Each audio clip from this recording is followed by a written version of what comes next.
bahwa ya telah ditunjukkan ijazah kepada mereka oleh Jokowi, ternyata bohong. Gitu.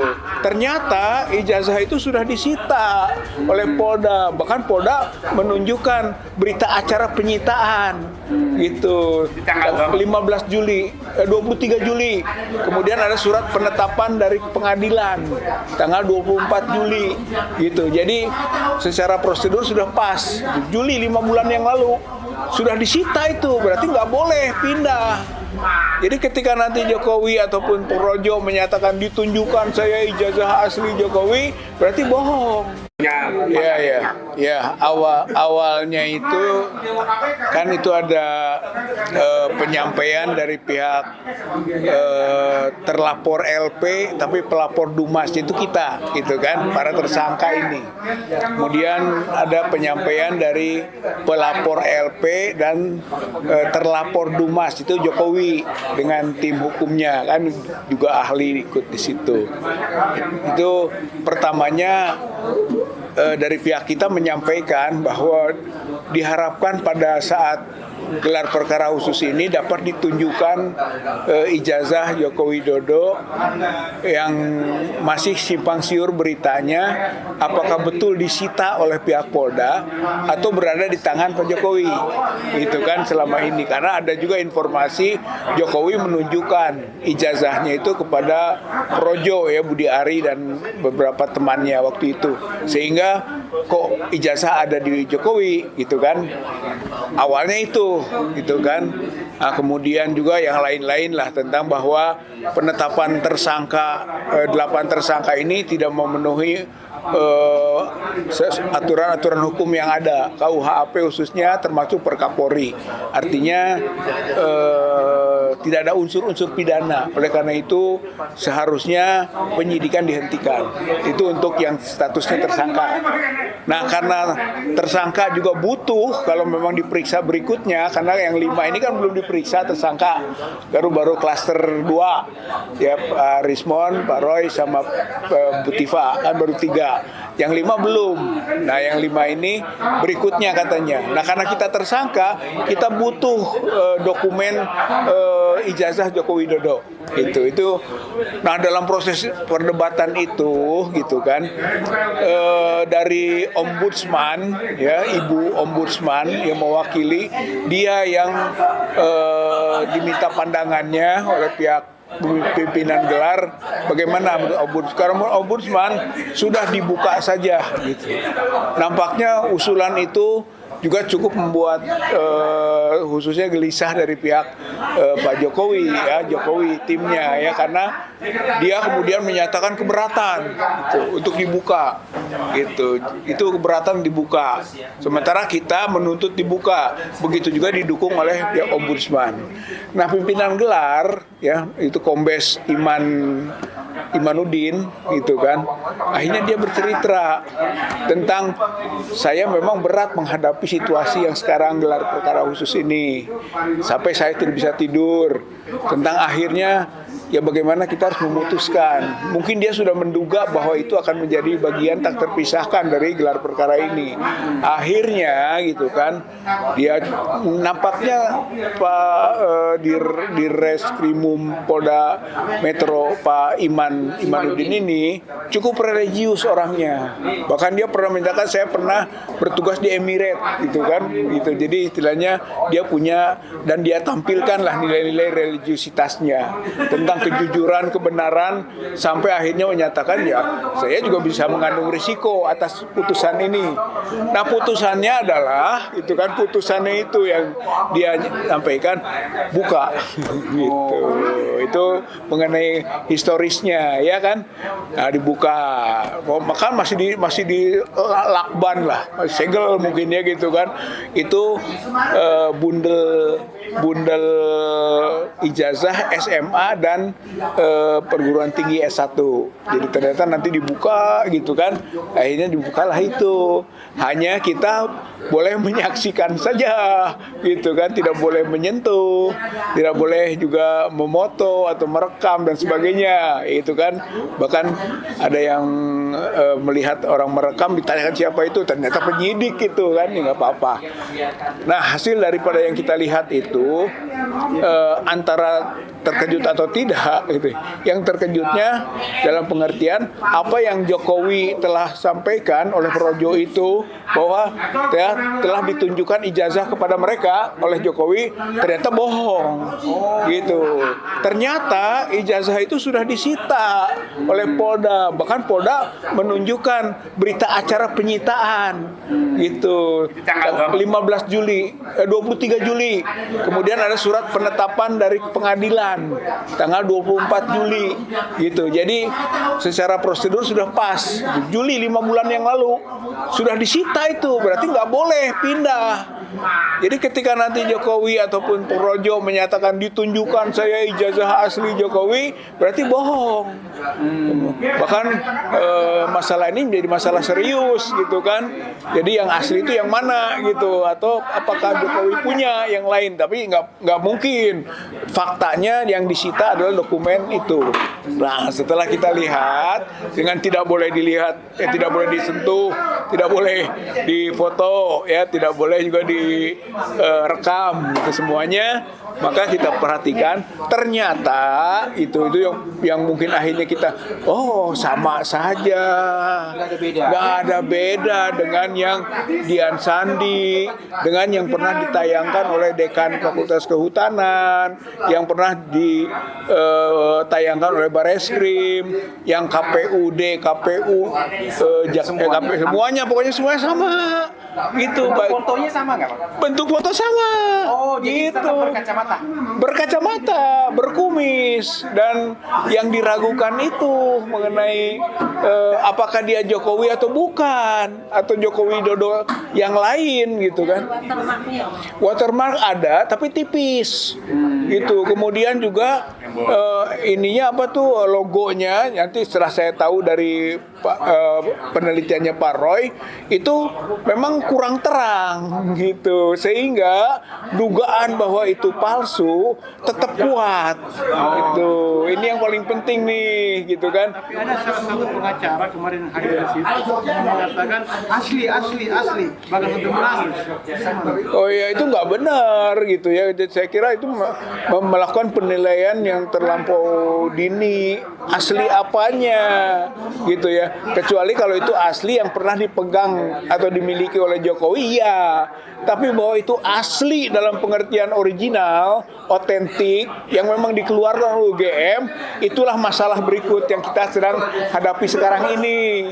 Dan inilah tuntutan kita, ya tuntutan kita sekarang, uji laboratorium forensik mengenai itu. Karena itu belum bisa disampaikan ke kita, gitu, belum bisa. Kan yang ngomong-ngomong kalau nggak salah viral juga itu kan katanya ada pengusiran ya salah satu pihak Jokowi itu. Awalnya gimana sih, Bang? Oh iya, yang Andi Azwan ya. Jadi Andi Azwan itu begitu kita masuk kok ada Andi Azwan. Gitu. Sebagai apa Andi Azwan ini? Gitu kan. Selama ini dia bukan kuasa hukum, bukan prinsipal gitu kan. Sementara yang boleh masuk itu hanya prinsipal dan kuasa hukum. Maka di saat itulah oleh pihak kita dinyatakan ini Andi Azwan sebagai apa? Lalu oleh pimpinan gelar juga ini pertanyakan punya surat nggak, kuasa segala macam, karena nggak punya, akhirnya dia sendiri gitu kan merasakan, dia keluar gitu. Jadi seharusnya kan kalau sudah ditampilkan ijazahnya yang kemarin gelar perkara khusus ya, berarti memang udah fix ijazah itu yang selama ini beredar. Ijazah itulah yang ijazah yang selama beredar itu. Dan itu yang sudah dianalisis oleh Dr. Rismon, oleh Dr. Roy, bahwa kalau yang begitu itu palsu. Oke, kalau tetap nanti masuk ke pengadilan tahu-tahu ijazahnya beda lagi gimana tuh, Bang? Wah, itu bakal kena polisi dong. Oh, gitu. Iya kan, dia telah menyita sesuatu yang salah.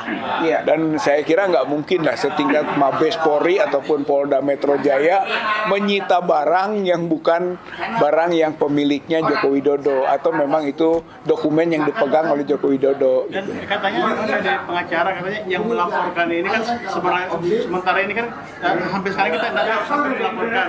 Nah kemarin kan terbuka terang benar sampai dilaporkan dan juga tes ke orang-orang ini. Ya maksudnya begini, Jokowi pada waktu itu mengatakan saya tidak pernah melaporkan orang-orang, gitu kan, hanya peristiwa. Tapi kemarin gitu kan di sesi yang keduanya Pak Roy Rismond Dr. Tifa ya sebagai pihak tersangkanya itu ditunjukkan adanya LP laporannya, di situ disebutkan nama-nama gitu. Jadi Jokowi nggak bener, kan Jokowi ini tipenya pembohong gitu sejak awal. Walaupun kita belum tahu juga itu apakah LP dibuat untuk menyesuaikan, bisa saja kan. Memang benar Jokowi pada waktu itu tidak. Sebab saya punya pengalaman ini. Waktu saya tanya, saya sebagai saksi, itu kan harus membuat kesaksian siapa terlapornya. Pernah itu, kata dia, oh belum ada. Malah begitu, kata pihak kepolisian belum ada. Ini namanya terlapor dalam lidik. Kita akan menyelidiki dulu sampai kemudian ditemukan siapa terlapor. Nah saat itulah kemarin di gelar perkara khusus saya kemukakan itu bahwa ini kan telah delik, ini delik aduan, nggak mungkin ada diterima delik aduan kalau tidak jelas siapa yang diadukan, gitu. Malah kita balikin lagi, ini kesalahan kepolisian kok bisa menerima sesuai dengan apa pendapat dari atau disampaikan Jokowi gitu kan. Itu soal bentuk laporan tadi. Nah, yang 8 orang itu ya Kang ya, yang dilaporkan sama Jokowi. Sebenarnya enggak, Jokowi variasi. Ini kan ada yang Jokowi melaporkan, berapa orangnya kita nggak tahu, ada yang disebut 5 gitu kan, ada 4, nggak jelas lah. Kemudian juga yang dilaporkan oleh Humanan, ada yang dilaporkan oleh Sweken, ya kan, ada yang dilaporkan juga oleh Andi Kurniawan, gitu kan, di Polres Jakarta Pusat, di Polres Jakarta Selatan, di Polres Bekasi, dan yang di Polda Metro itu hanya yang Jokowi, gitu. Jadi digabungkan, bahkan kita mempertanyakan cara menggabungkan itu sesuai prosedur enggak, kok ada pasal-pasal digabung-gabung dan tersangkanya juga jadi banyak, gitu. Kemudian katanya ada 6 pasal yang dijerat kasus 350 sama 352 ya. Nah, itu untuk yang klaster 1. Itu bedanya yang klaster 1 dan klaster 2. Itu klaster 2. Klaster 2. Kalau Roy Rismond Tifa itu ditambah dengan 32 35 Undang-Undang ITE. Sementara kalau yang klaster 1 itu tambahannya pasal 160 menghasut dan Undang-Undang ITE pasal 27A dan 28 ayat 2 soal ujaran kebencian yang bersifat sara gitu ya. Terus nasib laporan sendiri ya. Tas. Nasib laporan sendiri yang di Mabes bagaimana? Yang di Mabes, nah kita kan awalnya sudah berkesimpulan sudah dihentikan. Tapi kan kita sudah melapor ke Propam, gitu kan, untuk memproses Juhandani Raharjo Purwo atas pola penanganan penyidikan yang nggak benar sebagai di res krimum juga ya, di Dirtipidum, namanya Dirtipidum. Itu kan sudah kita laporkan. Kemudian ke Irwasum juga sudah kita laporkan bahwa ini ada masalah dalam proses penyidikan. Nah ternyata kesimpulannya Irwasum membuat surat ke TPUA. Ya, suratnya itu adalah bahwa kami masih melanjutkan, gitu. Jadi kami sedang meminta keterangan dari Bareskrim. Nanti kalau sudah ada keterangan mengenai proses-proses dan sebagainya, kami akan laporkan, sampaikan segera kepada TPUA. Itu. Jadi kesimpulannya masih jalan. Masih proses ya, masih proses, belum selesai yang Bareskrim. Itu tagihan kita itu. Gitu. Jadi ini menjadi penting kalau menurut saya. Proses yang di Bareskrim itu masih ada buntut. Gitu. Satu lagi Bang, di awal kan Bung Ahmad Kozibul sempat bilang bahwasannya ada satu tersangka yang belum diperiksa. Maka itu kan dari satu kesatuan dokumen harusnya. Nah itu gimana Bang menanggapinya? Saya sangat setuju gitu kan, bahwa karena 8 tersangka itu kalau salah satu sangka tidak memenuhi proses dan maka harus gugur semua. Saya kira itu bagian dari proses pengguguran lah. Kalau menurut saya mah banyak pintunya untuk bisa menggugurkan status tersangka ini gitu ya. Antara lain dari soal tidak diperiksanya salah satu tersangka itu. Nggak pernah diperiksa waktu penyidikan, tiba-tiba jadi tersangka. Itu yang nggak boleh itu. Itu juga oleh pengawas eksternal ditanyakan apakah betul begitu. Memang begitu. Nah, kita harapkan nanti rekomendasinya, khususnya setelah diskusi dengan pengawas eksternal, adalah bahwa hentikan penyidikan. Itu karena satu soal tidak ada salah satu tersangka nggak pernah diperiksa tiba-tiba jadi tersangka satu. Yang kedua, kita kemukakan betul bahwa semua yang dituduhkan itu tidak memenuhi unsur pidana. Gitu. Oke Bang, makasih Bang. Siap. Oke, satu lagi, informasinya ini Kang Rizal, kami dapat informasi Kang Rizal dicekal ya Kang. Itu Oh iya Pak, benar nggak, Kang? ya betul. Jadi satu hari saya pulang, gitu kan, pulang karena malam hari besoknya, gitu kan, ada surat ke rumah, yaitu surat pencekalan, cegah dan tangkal. Cegah ya maksudnya kalau belum itu namanya cegah. Kalau dari luar ke dalam itu namanya tangkal, gitu. Tapi cekal istilahnya. Ya, surat dari imigrasi, katanya ini dari usulan ataupun surat dari Polri. Jadi Polri maksudnya pasti yang berkaitan dengan status tersangka itu, gitu kan. Nah, masalahnya adalah sebenarnya kenapa kita yang dicekal? Yang harusnya dicekal mah Jokowi. Gitu. Dia yang sebetulnya yang diduga memalsukan ijazah, gitu kan. Dia juga yang punya peluang untuk kabur, gitu ya. Kalau saya mau kabur bagaimana? Saya sedang mengurus proses ini di dalam negeri. Buat apa kabur? Gitu, bahkan harus sampai tuntas, gitu, dengan segala risikonya, kan? Jadi istilahnya nggak ada alasan kabur, gitu. Cuman persoalan yang dihadapi mungkin agenda-agenda, misalnya untuk beribadah umroh dan sebagainya, ya terganggu, gitu. Hanya itu saja, gitu kan, konteks efek daripada pencekalan. Sedangkan yang lainnya nggak ada, gitu. Oke, baik Bang, makasih Bang. Yuk.